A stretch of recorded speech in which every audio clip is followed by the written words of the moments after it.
Ugh, could not be started. Why?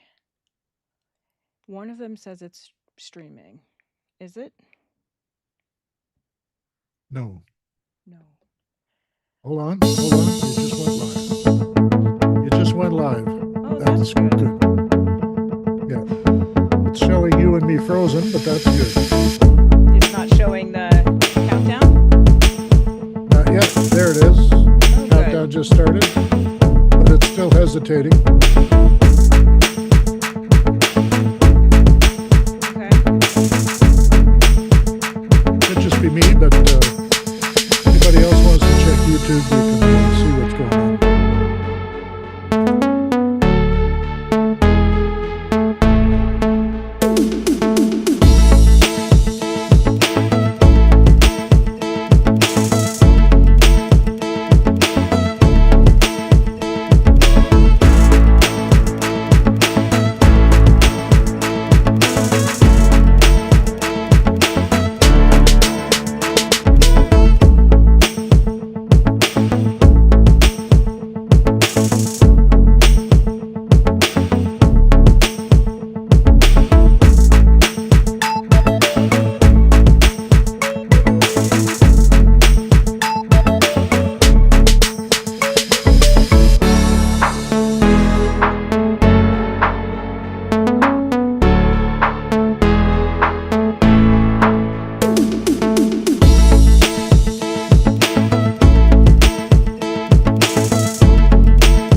Last week, Apple turned 50.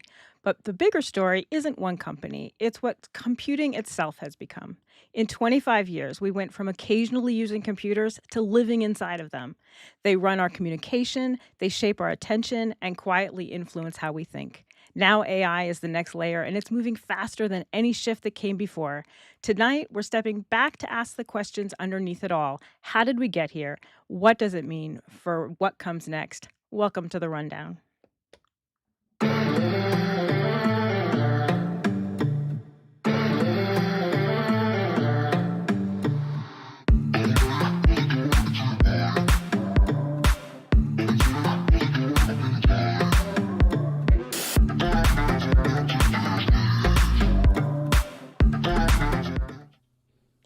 As I'm sure you've noticed, David Paskin is not here with us tonight. He's celebrating Passover with his loved ones.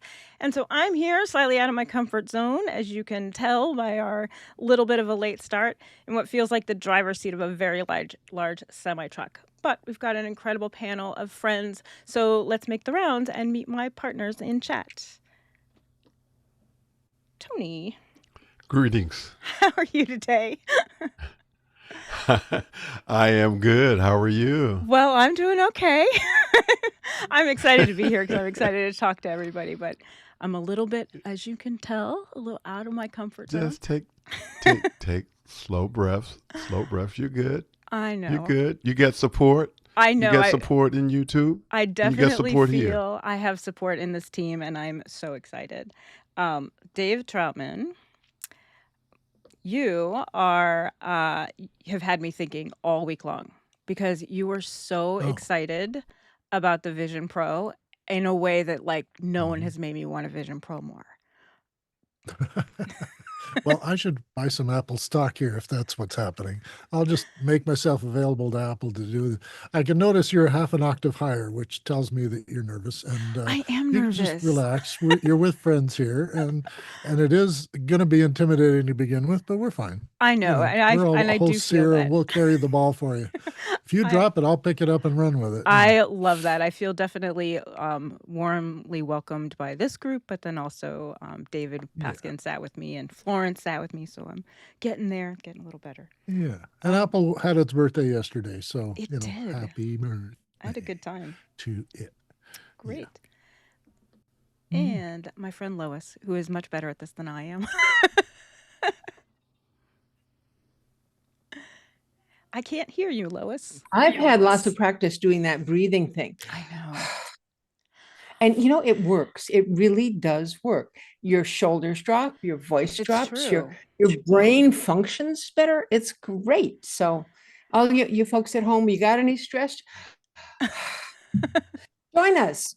Come on to YouTube and chat with us. And Exactly. let's get Because going. Tamara does auditions and that, she knows that the people opposite are as nervous as she I is. Yes. I You do. now know. Yeah. Let's get into the news, and I will try to make sure I Mhm. can get that going for us. Oh, I'm not getting that going for us. Everything got reset. We don't need a news intro. We'll We just don't talk need a about it. news We'll just intro. do We'll it. just talk about the news.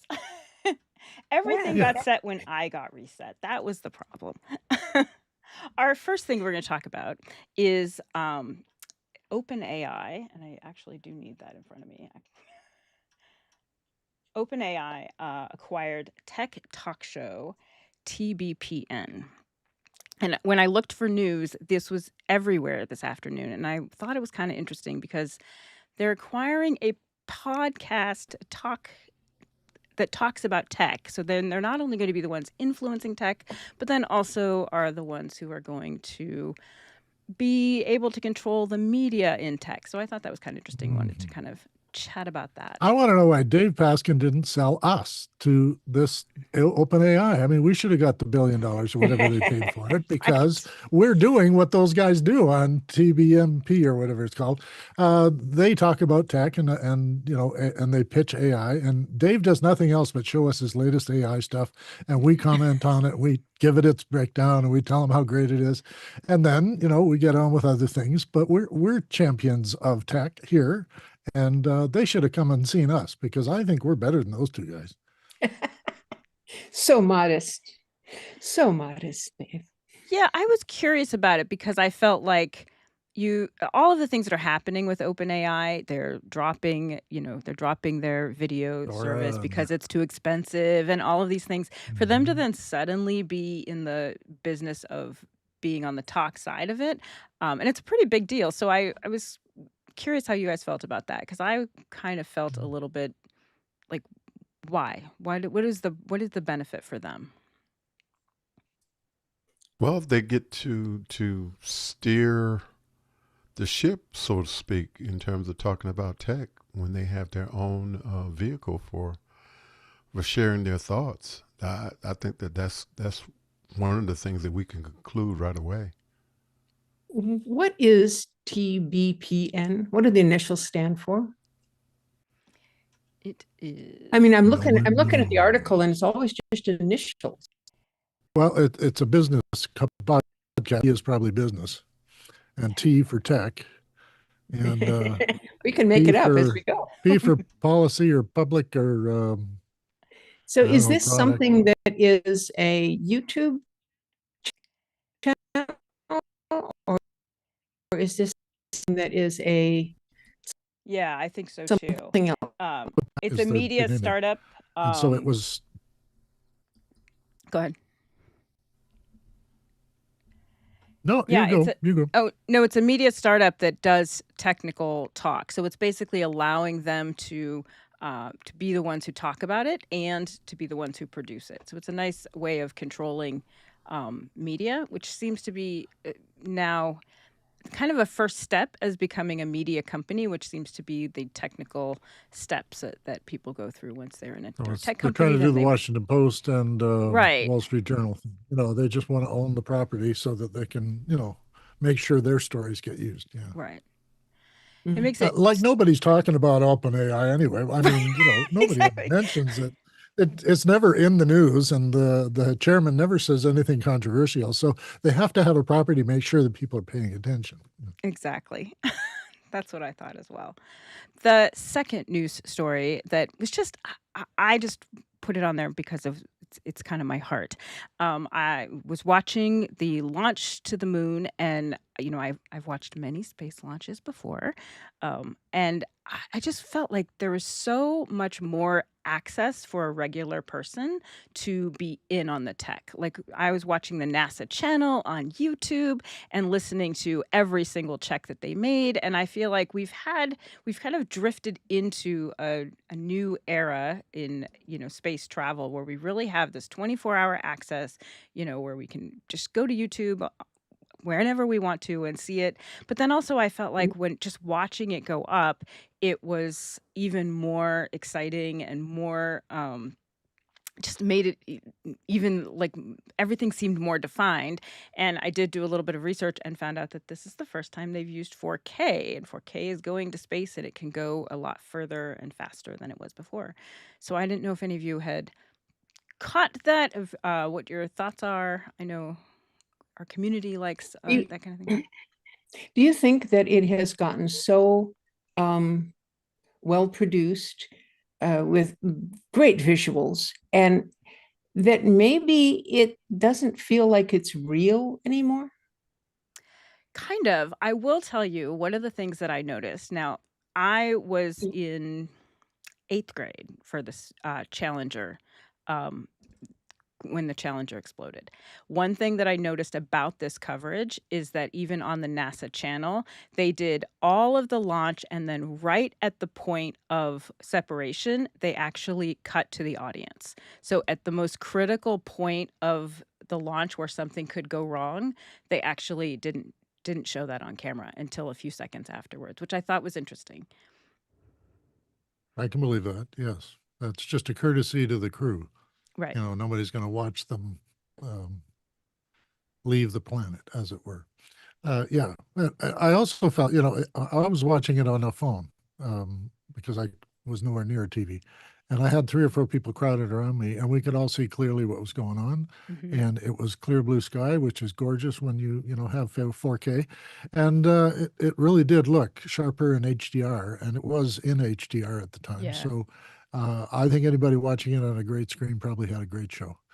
And I had to stop what I was doing for 15 minutes and just let them go. So, Yeah, it was exciting, and I thought that once it even when it hit darkness where we normally would have just kind of left them, and then we wouldn't have seen anything else, we really got to yeah. hang with them for a long time, so I was kind of Yeah. excited And about we're that. not watching Walter Cronkite hold a model and try and explain something. We're now watching 3D images of Yeah, the simulation, which is supremely perfect because it gives you the perspective from space of what's going on. yeah. So I was excited about it, and it's, still there Yeah. 24 hours a day on YouTube for anybody Mhm. to watch, for the whole Well, 10-day even the journey. SpaceX travels, their big rocket, the tests have had a lot of cameras on board. Yeah, Showing you how it maneuvers and watching that essentially for science purposes, they want to see how the rocket performs, but they're using visuals now right. to track what the rocket does while it's up there. And if they can see any problems coming, they can probably, notice it before it happens. So I thought a little of that on this one, some of the Yeah, separation bits were showing whether or not the side is bent or anything like that. So, I loved it. I was excited about it. hmm. I, Yeah. I just want to say that 25 years ago, I was working in a middle school that was a NASA middle school, Oh, wow. and we had the opportunity to engage with um, um, the lab, um, and we would every now and then have an occasion to interact with the astronauts that were on the space station, and I kind of wish I was at that NASA school now in terms of what this would be like now in terms of, because it was kind of spotty, and then there would be some snow Right. sometimes and static and all of that. But I can imagine that now if you were in a similar situation, it probably would be a fantastic experience.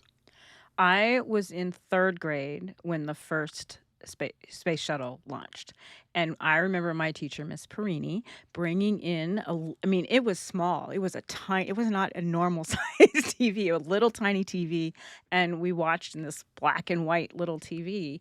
I mean, it was kind of crazy to think about it now that watching that happen and now watching this, on my phone or my computer, and we were watching it. So I was watching it in my studio, and my family was watching it in different places, and we were all in a group chat, literally chatting at the same time. And I was like, this is so different than any other time to just be able to like share that experience with people in different houses and different ways of watching it. It's just, to me, that really did lead us kind of into our topic tonight. Thinking about how things have changed in the last 25 years, just how you watch space, and how you're, introduced to travel, really does, you know, seems like a good segue for our for our conversation tonight.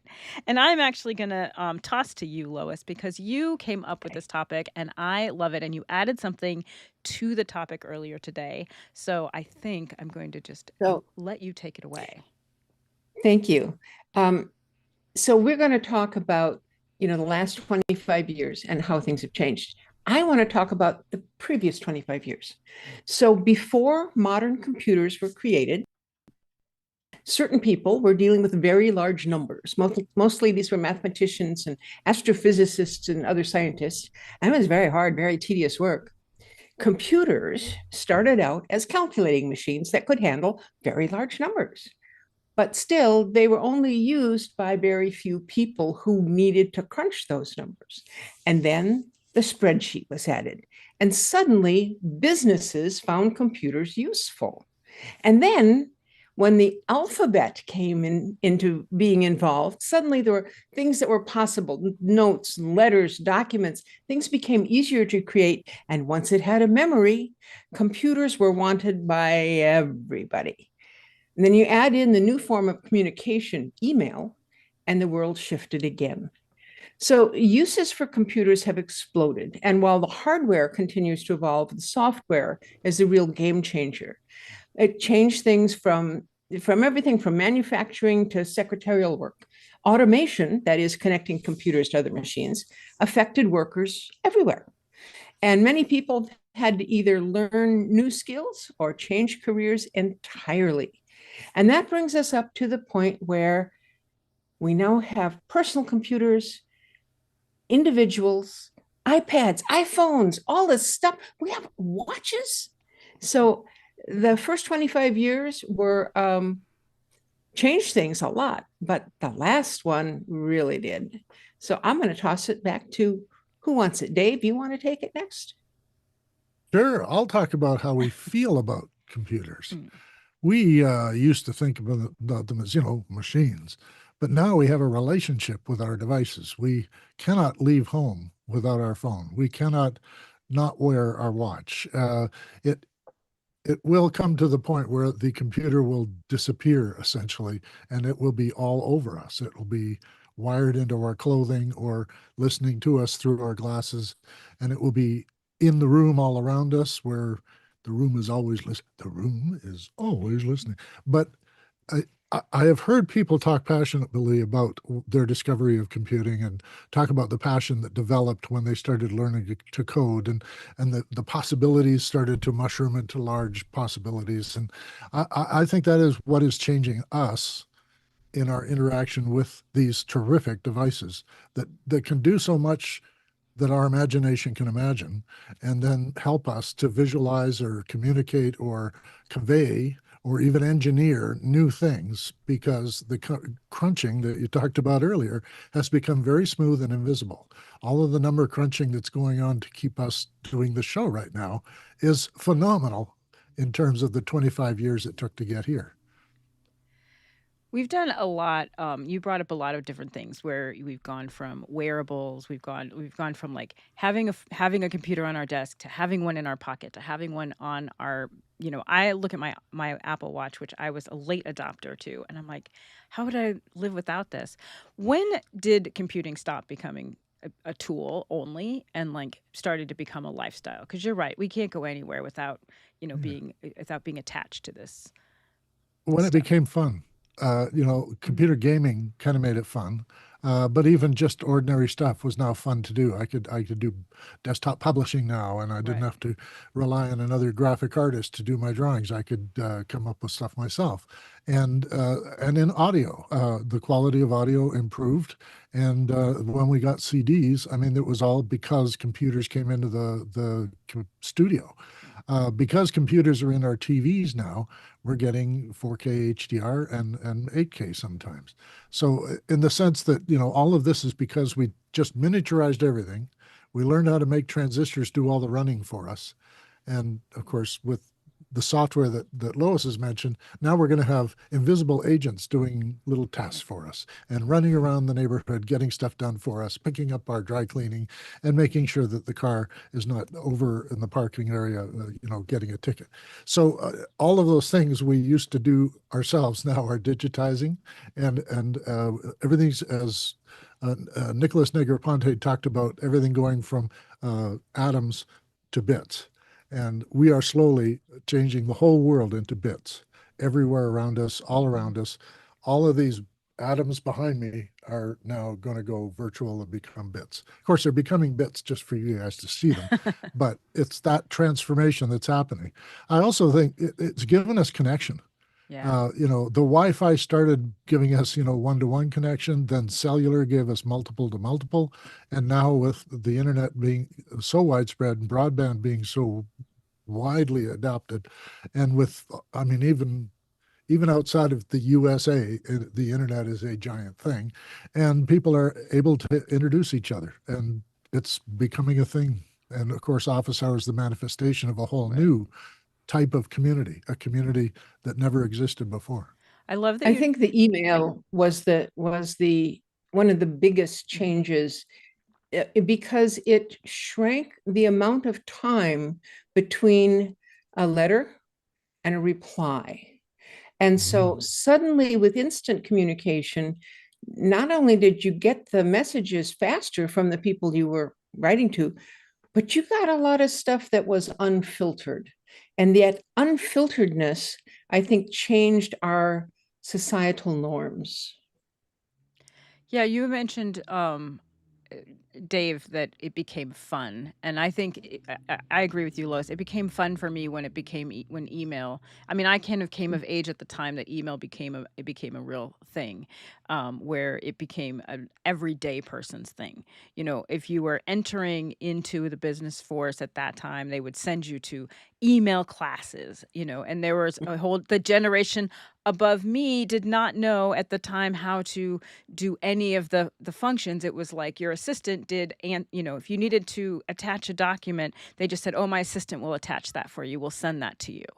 So and now I don't even think that's it's really not a thing. Everybody kind of knows how to do those things now. But when did it become fun for you? Like, what are the things that became made it fun all of a sudden? One of the things that made it interesting. Oh, I'm sorry. No, go Go ahead, ahead. Go Tony. ahead. I was going to say one of the things that made it interesting for me was that I think it was the flip phone first that kind of made me think real seriously about this is pretty cool. I really like this. And then when I got the BlackBerry, oh my goodness, I was all the way in. I thought it was the best thing ever.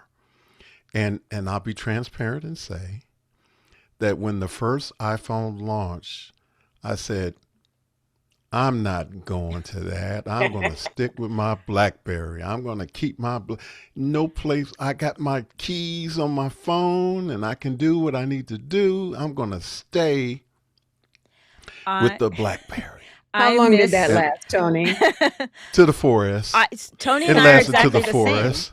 Tony and I are the same because I did not start until the 4 either, because I had an Android phone that had an LG phone that had a flip out keyboard, and it was way cooler. And I actually Hmm. liked that more than my BlackBerry, but I still think that StarTAC flip phone that was like the phone that like everybody from the president of NBC on down had that little StarTAC. It was like the size of a compact. I kind of miss it.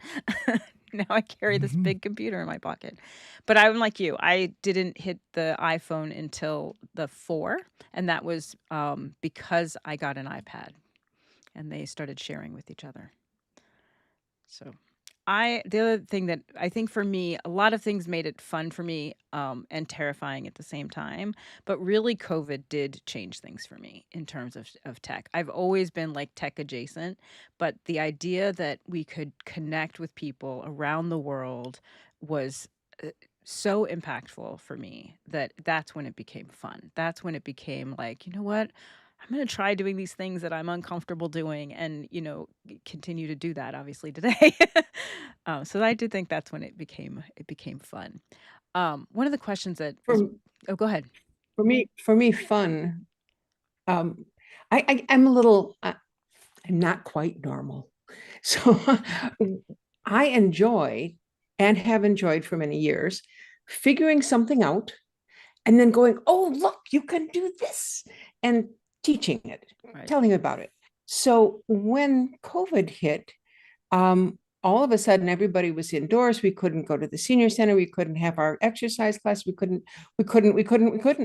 And once I found Zoom, I was like, oh, hey, this will work. And look, you can do this. And so I started sharing with other people how to maneuver and manage this whole, COVID thing. So Mm. that was the fun part, was teaching other people Mhm. about what I learned. Yeah, I agree with that. I think that. Some of the most some of the most fun I had was doing animations, Mhm. creating in Flash and doing stuff. Most of it was technical animations to explain something, but it was very much fun to do, and it was easier than cellular painting and all the stuff you used to have to do before. So yeah, for me, that's when I was like, I'd come out of the session really fun. Like that was fun to do. It wasn't a work thing. It was work, but it was fun to do. And then somebody introduced me to Quake, and I got together with a bunch of guys, and that would leave me sweating. Like you'd finish an hour of Quake, and you were sweating because it was so involving and heart pounding and angry. But uh, that kind of stuff. When I connected to other people through some of the gaming, it was more fun, and I Does the appreciated current my machine more. does the current generation lose something from that? I had a teaching when I was teaching. I taught this extension class on video games because I had a group full of boys. They liked video games, so I learned everything I could about video games and taught them video game stuff. And I did it as literature, taught video games as literature, how to read a video game. So I brought in Zork, and they were like, and I started playing it with them, which is all text based, and their initial reaction was, ah, this is horrible. This is so boring. And I'm like, nope, let's just keep playing. And then inevitably, every single time they'd come back a week later and people were like, I stayed up for 23 hours trying to figure that out. More recently, I tried it with a young person, and I was like, "Here's the first clue." He immediately went to ChatGPT and typed in, and it was a completely different experience for him. It was just kind of like, "This is Mhm. so base and so boring."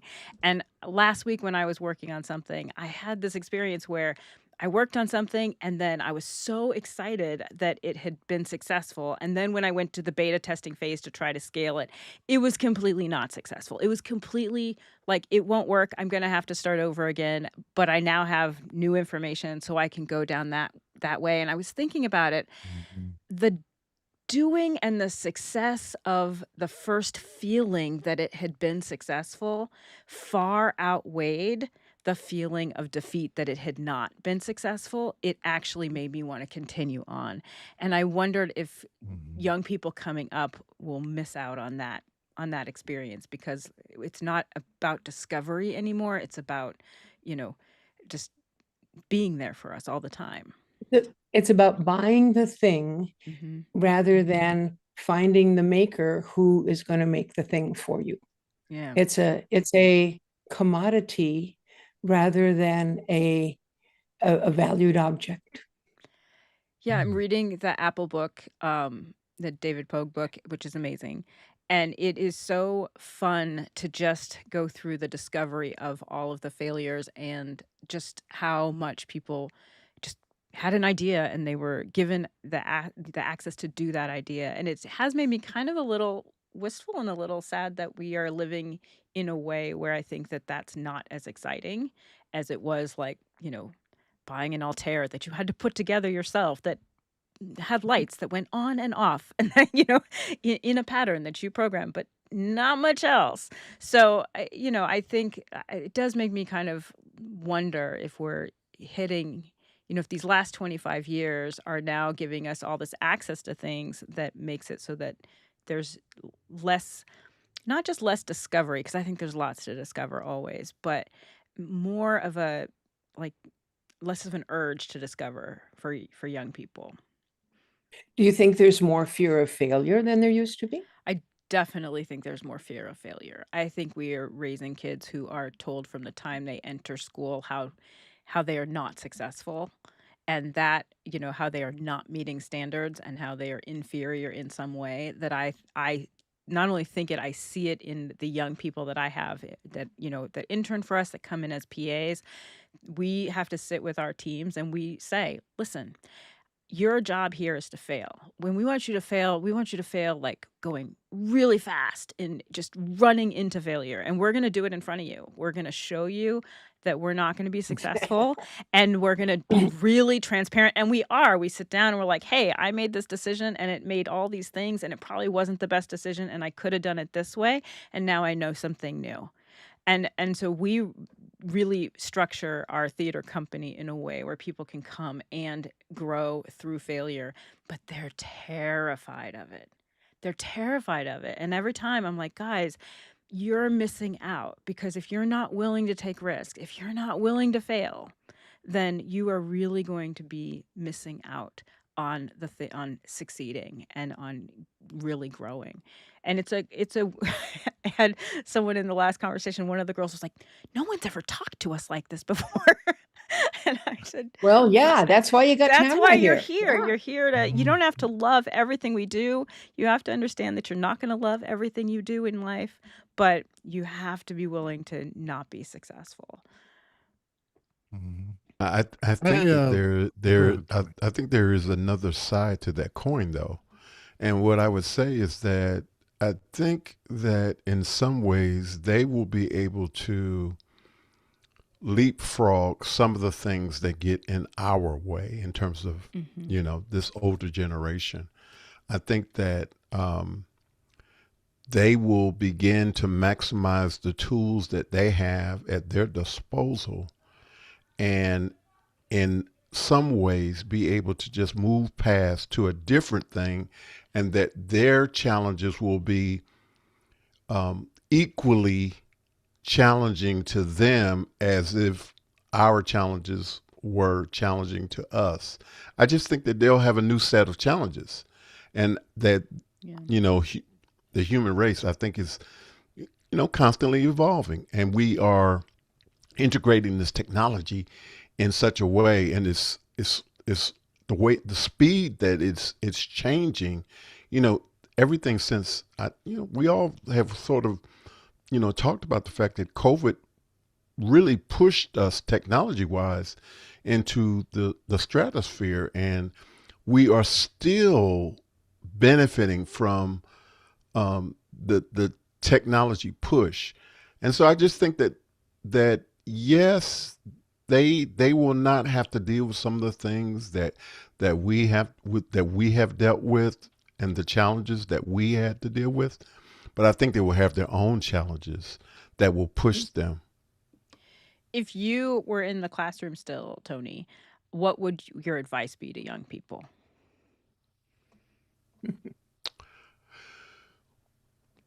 My advice would be the same advice that I give my sons, in terms of them going out of the way to purchase PlayStations and Xboxes and all of that. My my advice to them was, why don't you think about creating your own Mm. gaming system? Why don't you think about being a producer instead of a consumer? I think that I would push my students to think in that way. I love that. I love that a lot. There's a family story we have in our family where my mother was given the first iPad. And I made it so that nobody could really, download anything or put anything on it. The grandchildren had to have some games on it for them to play with grandma's pad. And she was somewhat of a celebrity on a flight we were on once, because it was the first time some of those people on the plane had seen one of these things. And she was visited by all of the stewards and stewardesses to try it out, and for her to show, oh, it does this and it does that. She learned to do her email, and she learned to do the Facebook, she called it. And she was tracking grandchildren. That's how that was supposed to work. One day I came over, and she was a little sleepy, and I said, "Oh, did you not sleep well last night?"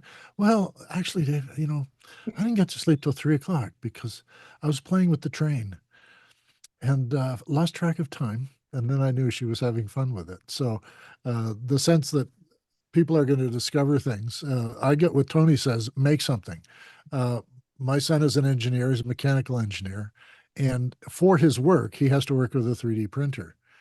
He's never actually, he's used one in engineering school, but it was just, it's one of the things we learned. But he said the people they've been hiring lately all own one. And he's a Mm. little shocked that they already know all about this, and he had to pick it up. So I think the discovery thing is still happening, that some advances of things that are going, people gravitate toward to find out more about it, like Lois does, to just get knowledgeable about these things and then see just what you can do with it if you point it in a direction that you never expected. Where are we going? What is the next 25 years bring us? More interconnection is my first impression. Fitness and health have taken a front seat. People are finding digital and tracking and recording and journaling digitally and not having to write it down is giving them insight. And I think also with health tracking in the large scale research Mhm. is going to change everything. Because then 200,000 people can participate through a device or a program in a research project, and they will get results that are more evenly handed, and they can get more consistent results. And actually, in terms of longitudinal studies, they'll be able to track people to the minute and not have to worry about bad reporting, good reporting, and self-reporting and exaggerating maybe, or diminishing. Mhm. And it will mean that we're helping the world get better without actually doing any more than walking around. That's, So that's the optimistic part of it. But if you look at um, leveling out the healthcare system and making assumptions, as they do in Western medicine, that 80% of the time, if you have this symptom, then this is the problem. So we'll treat that problem without figuring out whether or not you're in the 20% that has a different problem. And so I worry that the training of our future doctors is going to be so averaged, normalized, Mm. that picking up on individual problems may be more difficult. So in for 80% of the people, they'll be great. For 20%, maybe not so good. But is there a possibility that we may get more specialized because we're able to have more uh one-on-one care? I mean, the truth is, I think we could talk about healthcare all like forever, which we're not going to. And we can talk about the but politics of it technology wise, forever. But I yeah. think that some of what is making that drives healthcare decisions and drives good doctors being like radically mediocre is the fact that they have insurance companies that have an algorithm that tells them what to do. So I'm wondering, if is there a possibility that as we rely more on computers to and rely more on a chat GPT or whatever that is, that as that AI becomes more integrated into the healthcare, that there couldn't be more individualized care and more It could nuanced be. care. It Like, would be wonderful if there were. it feels like the thing in the way would be There the is a challenge humans. here for doctors are going to have to be very well informed, I guess, Yeah. is what I'm Yeah. searching for. And that is in the sense that, the AI that figured out protein folding has opened up a whole field of research that will Right. benefit everyday doctors. Being able to see unique characteristics in a human that allow them to leave out some considerations. Because what Lois is concerned about is that there are, so many generic percentages that we just get misassigned. That Dave, this is your problem, and I go, well, it doesn't manifest the way the book says. Well, no, but I've seen so many people with this problem. I know what it is. And it could be unique to my gene. It could be unique to my blood. And he hasn't taken that into consideration. And I'm thinking if they are more aware that they can consult more realistically with research that is current and innovative. Just recently, I read an entire medical article on how the inoculation for um, um, shingles is inadvertently reducing the incidence of forgetfulness. The it- what is Something it? else. Dementia. Dementia, yeah. All the Alzheimer's and all Parkinson's and dementia all seem to have the same sort of brain issue, apparently the inoculation goes all the way through your nervous system up into your brain and starts clearing out some of what's going on up there because it's related to the virus that creates shingles. And this is dormant in our bodies, we think, but it's actually insidiously married to our system. And this thing is going in and doing things, and they're now finding absolute evidence over a 10-year period where people who were taking Shingrix were getting better results in terms of later neurological function than some of the parallel people in the same environments and with the same demographic aspect. Well, to me, that's just a surprise, right? They Right. were just looking into it and then realized it extended all the way through our nervous system. It's not just dealing with this little virus somewhere in our fat. And I just thought, well, this is because we're able to crunch the numbers so much faster and have much more large research studies that are more extensive and give us better more accurate and better information, but also open pathways to new things. And with AI being on the doorstep, we're going to give the agents free rein to go looking for answers in the Amazon jungle, like we used to send expeditions of scientists to find out if those plants there have something useful in them. Well, they're going to try all the permutations and say, oh, well, these 5 are the best. And they've just done that actually in the University of Waterloo, I believe, had their materials engineering guys came up with a new metal that was never thought of before. And it was just asking AI to try every permutation of these 5 or 6 metals in different configurations. It went through 3 million possible combinations and said, if you make these 2, they'll be stronger than titanium and a third of the weight. And like just these students were just sort of playing with it. And then they came up with something that may make rocketry much more capable than it is now. So you never know where these Right. computing machines are going to take us. That part Yeah. of it really does excite me. Like, it really excites me that we have access now to things that we don't have the speed and the time and the talent to figure out those things. The downside of it, which I've talking about healthcare, I had a circumstance over the holiday where my portal and the portal of all of my healthcare, like, company went down for a month. Like, literally, I Oh. couldn't get my test results. And I called them and I said, hey, so I had a test on December 4th. It's now, January. That test should have already been through. And they were like, well, our portals are down. The computers are down. I said, I know the computers have been down for like a month. Can I just get my test results? And they said, well, are you giving them to another medical professional? And I said, no, like, I want them. Like, they're my test results. And they said, well, I said, I'll come pick them up. They said, well, we can't print. They literally could not print. They could not send them to me. And then they said, if you were another medical professional, there might be a way for us to override things to get it to you through a different system. And I had to actually go to a whole other place. And I was like, hey, can I get my test results? They're like, yeah, they're yours. And I thought, it affected scheduling, it affected results, it affected all of these things that it did make me kind of start worrying a little bit that we're too dependent on our technology, that there's no backup plan. They can't physically print anything. Like, should I be afraid of that? Like, are we is the next 25 years going to come to a point where we're so far out into this that like one little thing it really takes us out? Yeah. I have a printer in my house, but I can't think of anybody that I know that has a printer in their house. I do. I mean, it's just not something that It's true. most of the people that I interact with don't have a printer in their house.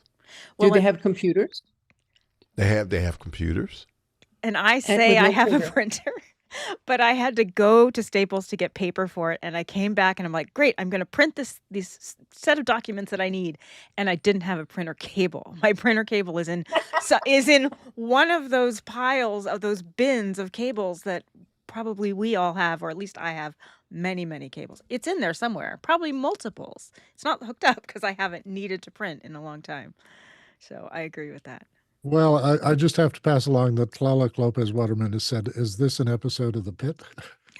An episode of what? The Pit is The a TV hospital TV drama. show. Yeah, so No, we're all because it's talking not about as the. bloody.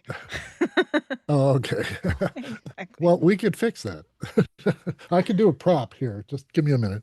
No. So one of the things that we were thinking about talking about tonight is how the the systems that are around us, around our computing devices, our communications devices, all those systems, and they're connected. And how is that going to affect us? Now, for me, it affects me by scaring me a little bit. And then I have to figure out how the heck do I do this, or if I do this, why did that happen? And so it's a little confusing because I've been using other systems all along. But right now, if you're going up now, I don't think there is any privacy there. I don't think there's any assumption that things can be separate. I think that people growing up now have all these intertwined connections. What do y'all think? Well, I'm all into connections. I think that we are entwined in the technology, and I'll give you a real world example of it. On last night, 25 homes in the subdivision of the 50 that are here, mine being one of the 25. So there was no conversation with Tony Mobley last night Ooh. because there was no internet. I had plenty of electricity, plenty of lights, and I was able to talk to Mickey in the Philippines, and I was able to talk to Laura in Texas, but we couldn't have a show. And my provider tried to, as best they could. They were trying to say that I could do the show on cellular. No, I couldn't. There was no way that we could do the show on cellular. But the idea of it, I think that, we've had two shows that were lightning struck my modem several years ago, and then the outage we had last night. But it just talks to me about how ingrained I am in this infrastructure that exists. And I got all this stuff, but if the internet is out, I'm dead in the water. Yeah, I feel like I leave the house with a certain amount of emotional support technology that I must have with me. And like the joke in my family is like just going to my sisters, they're like, "How many bags are you taking with you?" I'm like, "I'm just taking one. I've got it into a small case now." Like but I do wonder about that. Now, I live in a family, oddly, um, where I think that they would rather die than be on technology. Like, I think that they are, my brother, he deals with technology. He's a pastor, so he has, he's got an ATEM, he's got all the stuff. But he is not in his real life. He wants to be with people. And my younger, like, I can text my nephews and or call them. Man, it takes weeks, and it's just like they literally don't see it. Like, they're not attached in the same way that I am. I'm learning all the new things. Now, I have one nephew who built his computer during COVID. He learned how to build computers. So, it's not totally tech free, but I think it's more, to speak to Dave's point, is to play video games, because that's their fun. But like my sister, Sandy, she could care less. She uses technology. Her husband's an editor. He's like a technological guy. She has enough tech in her life, but she does not care. Like, they don't watch this show. They'll never see this show. My mom, I got her a computer. She's learning it, but she's, the best thing for her is the Find My Phone app, which truly is great. So I think that there is a little bit of an outcry too. There's a lot of people I've heard, and particularly with AI, because AI is so polarizing. You either really are all in like we are, or you are really not all in. And to the point where I've had a lot of conversations with people who are not, they are technically savvy people, but they're like, absolutely not. I do not want that in my life. I'm just going to ignore it. I'm like, it's here. You might want to figure that out, because you will be left behind. Like, it's not something not to think about. And it is like a no go for them. Not What do you happening. mean we, Kemosabe? Yeah. That's I think one of the things that on our show we sometimes lose sight of. How many different ways that people handle their communities, their work, their pleasures, we frequently make assumptions that, well, everybody's got an iPhone, but they don't. Yeah. I remember growing up when I was in the hippie times, yeah, in 1970s, 80s, yeah. I remember growing up with people whose families decided they were not going to have a television in the house. Now, to me, that was shocking, but for a whole bunch of people in the community, that was normal.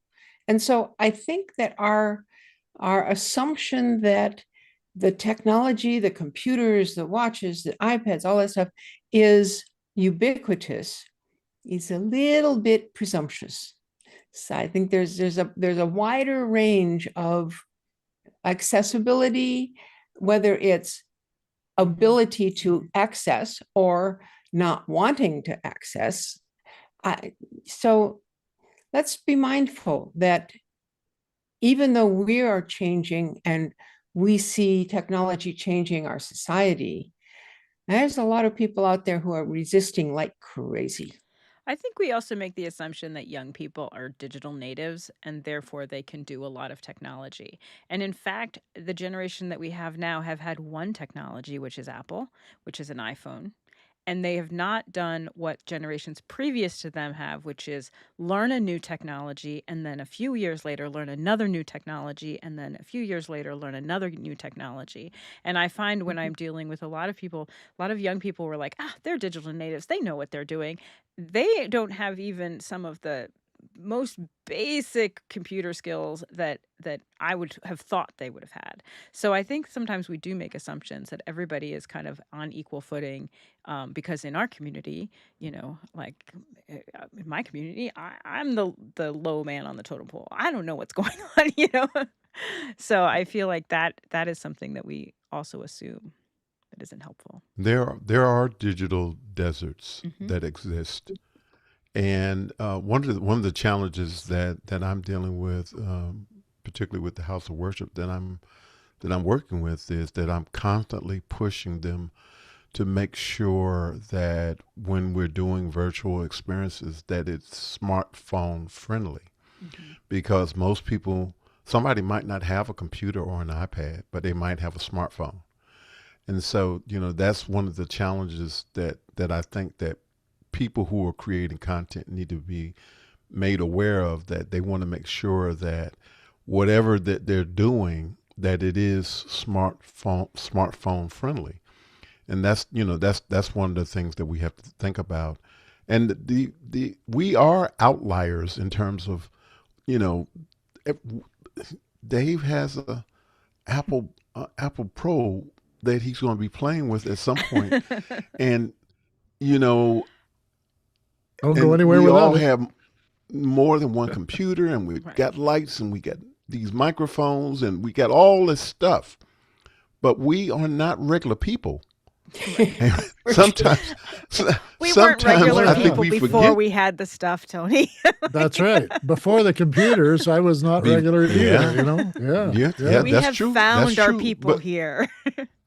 We talked yeah, last week about how, people used to play just with cars, like the guys that get together in a garage and do car stuff. And that was Yeah, me. That was, that was when my I was a dad. teenager, that's Yeah, what we did. We all got together and we learned a heck of a lot about cars. Now they're obsolete. So now we learn about electric cars, but also we learn about that the Lincoln now has a waterfall on its dashboard. So these things are just piling up in right. front of us and we can ignore them, pretend that they don't matter, or we can explore them. And that's how we stay ahead of things. Yes, we're different because we like to stay ahead of things. Right. But we also, like to have a lot of fun. And this is partly what I see happening in the computing world. We're I see people trying to have fun with their AI, just Yeah, doing comedy things and being silly. Mhm. And this is the first way you get into something is that you toy with it. Cartooning, you toy with drawing rabbits first, and then you work in frogs, and then pretty soon you're putting rabbits and frogs in strange situations, and now you're being funny. Uh, every kid who's ever tried to act up in school is trying to be funny because that's how he learns to be social. I think it is a gateway too, right? It's like you start by doing kind of the entertainment thing. We all kind of were like, oh, it's so much fun to manipulate photos and to create things like that. And now we're starting to move into, can it actually do something for me? And I have to say, like trying to start using AI to solve real life problems is a real heavy lift. Like it is not it is not at a phase now where you're like, "Hey computer, Not a do given. this." And then it just does it. So you really have to be in Mm. it. And I'm like, there are parts of this that I'm working harder for an outcome that I know will be better the next time I do it. But not this time. It's definitely Mhm. a heavy lift here. So I don't think that like I think I can understand why people, I'd given something to my stage manager. I said, "Hey, take the schedule and put it into AI and ask it these things." And finally she just kind of gave up on it. She's like, "Actually, it's just taking me so much longer that I could just do it." And I'm like, if she would just do it this time, then her next time would be so much easier. But it's a really a commitment you have to make with it. You have to be willing to fail. You have to be willing to put in a little bit more. We like the puzzle of it. That is not true for everybody Mhm. else. Um, You're you know, reminding me of showing somebody for the first time what mail merge did. oh, I love mail And merge. then they were going, "Oh, that's going to save me a bunch of time," but they never thought they were doing it manually the But whole there's so time. many It's people who separate don't know what message mail merge delivery. is now, which is Even crazy. now, Like I yes, don't understand that. yeah. Like you have to know what it is. Mm. It's so crazy. Well, Is so this getting let's us? get back to Oh, go ahead. let's get back to how our society is changing, if it is. And one of the questions that was in the document, but listeners, we all get this document with ideas and possibilities and questions.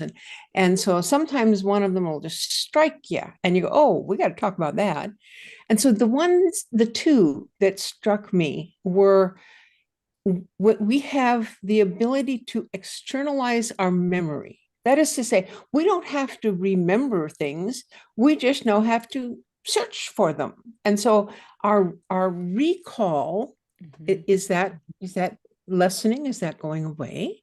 And then our spatial thinking, I know that this road goes here and then it makes a curve around the river and I have GPS, it'll just tell me where to go. I don't have to remember where things are. I don't have Right. to think about where stuff is anymore. And those two Yeah. things, our lack of spatial thinking and our lack of recall, I'm wondering if that really is changing our society.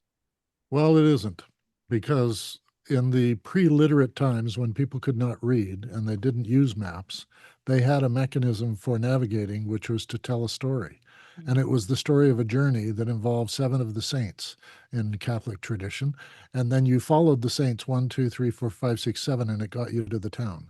And it was for young people to learn how to navigate because every fork in the road had a monument to a saint. And then that saint was you turn left at St. George and then you follow your way to St. Michael, and then you turn right and go down the hill, and that's where the village is. And they didn't need a map because they had the story in their head. Also, with the idea of forgetfulness, this takes you back to Aristotle, who, when speaking with Phaedrus, said the invention of the alphabet is going to make us all forget. And that was prior to printing because it was writing, longhand. And here we are today saying I'm externalizing most of my non-essential information. The essential information I can still keep with me. That I'm still good at.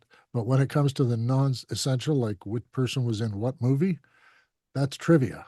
And we're offloading that. And I think that's what a skill people are going to develop is to distinguish between the information I need right now or the information I don't need.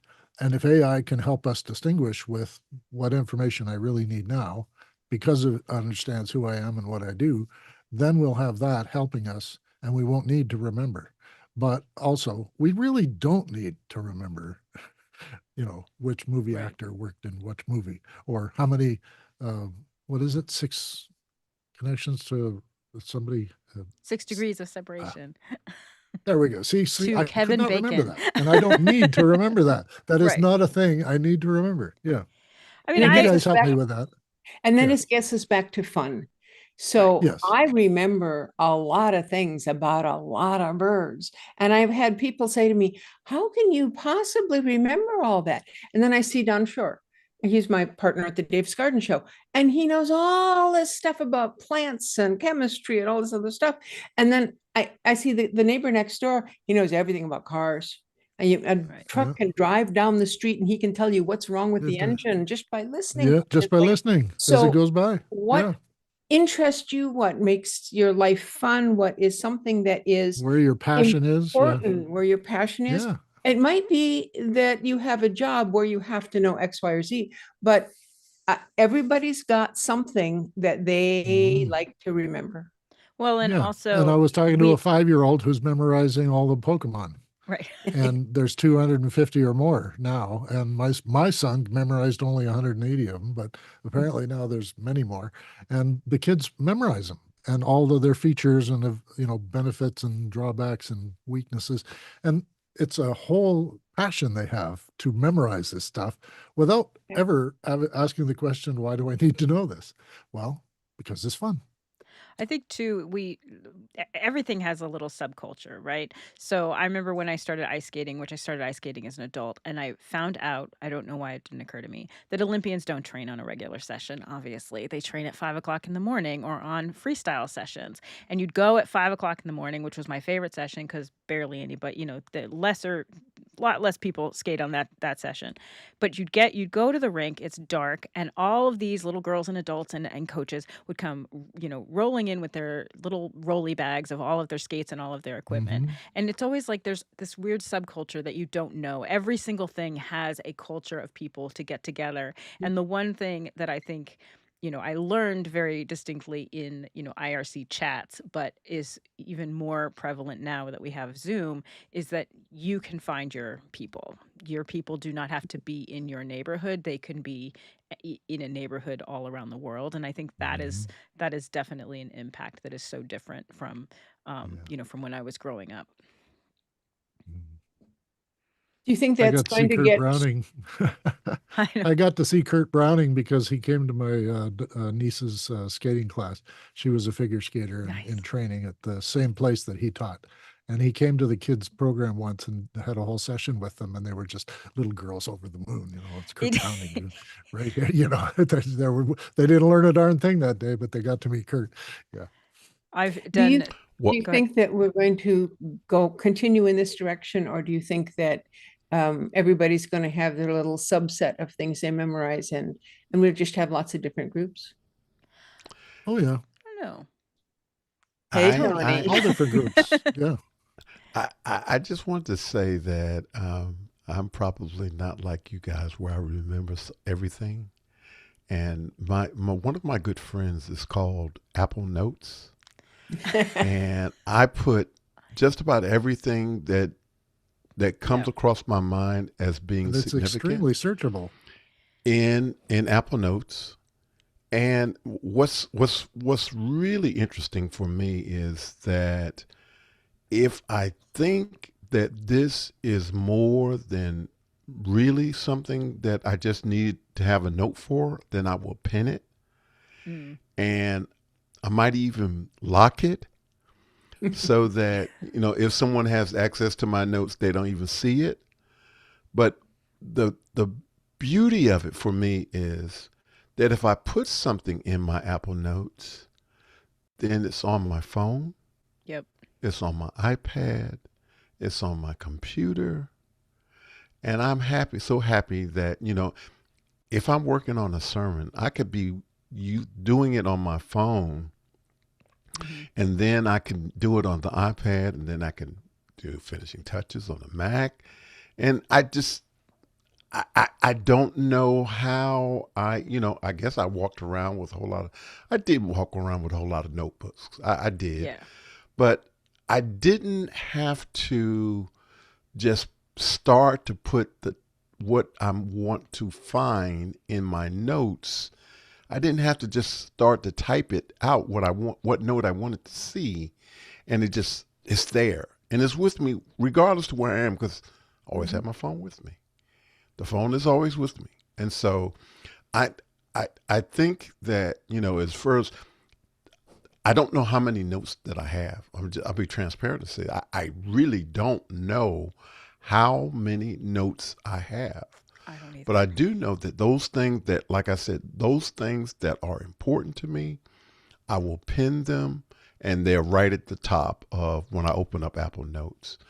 And so it doesn't require me to remember everything, but it does allow me, if I have a thought about something that I made a note about, I can instantly, if I have some downtime, I can instantly go and refresh that note.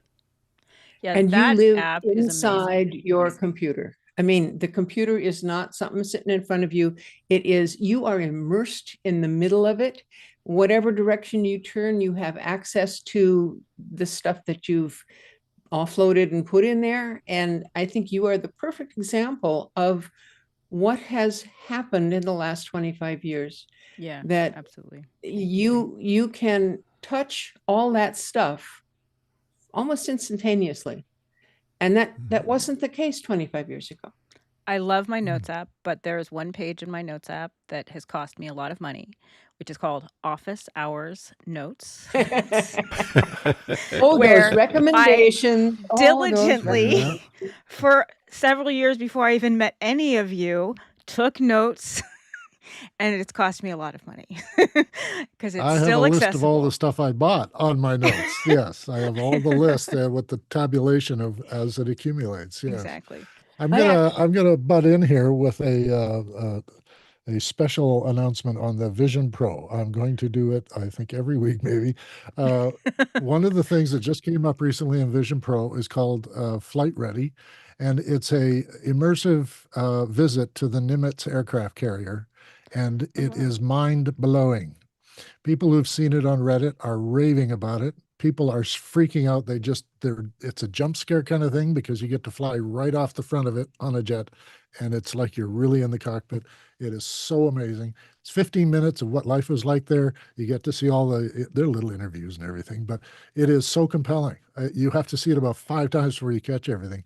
But I'll tell you, she said it. You're immersed in your Yeah. computer now, and it's coming. And It's is that coming. the next 25 years? Is that where we see It is the we next are? 25 years. We're all going to be more and more immersed in it. Yes. I love it. I They're actually going to am looking wrap it forward to around our that. head and, well, things like this. They're going to wrap it around our wrist.